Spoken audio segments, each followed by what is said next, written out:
మాకైతే కంటిన్యూగా వర్షాలు పడుతున్నాయి. ఒక 2-3 డేస్ నుంచి అనమాట. అంటే కొంచెం ఆగుతుంది, మళ్ళీ హెవీగా రెయిన్స్ వస్తున్నాయి.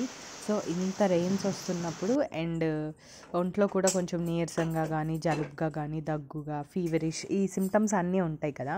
ఇలా ఉన్నప్పుడు ఏమనిపిస్తదంటే, బయట ఫుడ్ తినలేము. ఎందుకంటే అంత హెల్తీ కాదు కాబట్టి.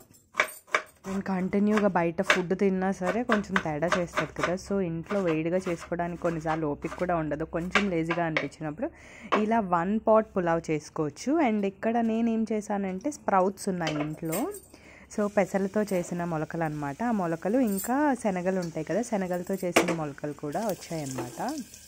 ఆ మొలకలు వచ్చిన వాటిని తీసుకున్నాను. ఇక్కడ 2 కప్స్ ఆఫ్ రైస్ తీసుకొని, 1 కప్పు పెసలు, మొలకలు వచ్చిన పెసలు, ఒక హాఫ్ కప్ ఏమో కందిపప్పు, హాఫ్ కప్ ఏమో శనగలు, ఇవన్నీ యాడ్ చేసేసుకున్నాను.